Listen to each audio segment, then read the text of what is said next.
That one's gone.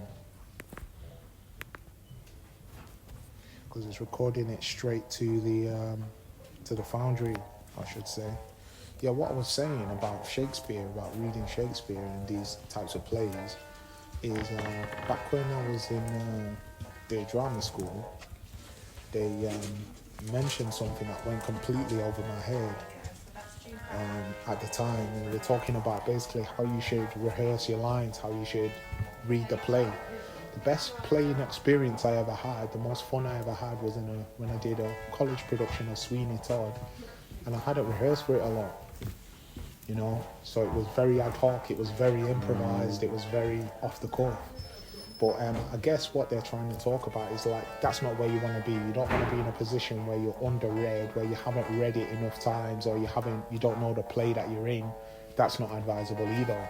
The best thing to do to find the right intonations and to find the right blocking so that your improvisations are on point when you're improvising around the script is to keep the script in your hand, but when you read the script, don't read it out loud.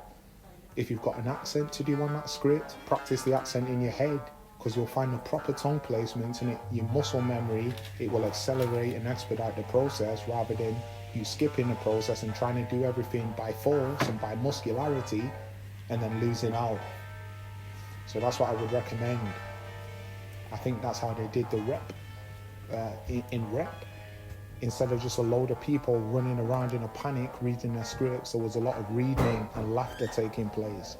Also, I had an idea for the beginning of a rehearsal process. Always the worst day of a play is that first day when you come in and everyone's forced to sit down and read the script out loud.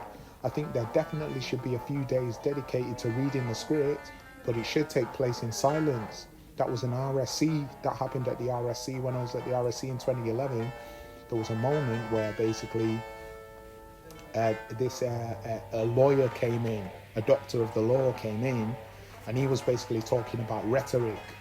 And then, at some point we had to read over a portion of the script and everybody had to read it in their head. And that's what's given me this idea about saying that you wouldn't want the reading to take place out loud, putting everyone under pressure and destroying performances. You want it to take place in the head for the first 5, 6, 7 days. Just come in, you read the script 3 or 4 times, and you do a couple of workshops, talk about what you've learned, and you don't rush somebody to read it faster than they should. But basically, the most important thing to take away from that is not that the script should be. You shouldn't be able to hear your head voice when you're reading the script. That should be silent. Because when you silence the head voice, what I've discovered anyway, when you silence the head voice, you get the proper location. You get what the character is doing, you get what the text is doing, you get what the ISO is doing, and what ISOs are doing. As in the standards that surround that script, the standard that brought the writer to write the script, you get that proper standard. That's a lot of information, but that's the best information I would give to an actor who wants to remain acting for the next few centuries. If you can get that joke, he wants to remain in the game, don't sit there practicing your lines out loud. What's his name? The guy from who plays the butler in Batman Begins.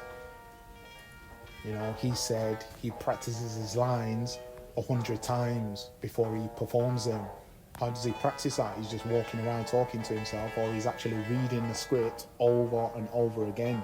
Because the more you study somebody else's lines, the more you study your partner's lines, the better you can influence their direction and their momentum to tell the kind of story that you want to tell, which is going to make you happy. That's what it is. It's kind of a selfish art. It's not all about generosity and saying, oh, I'm going to be rubbish so that this guy can look good. It's about saying, no, I'm going to be clean. I'm going to be perfect.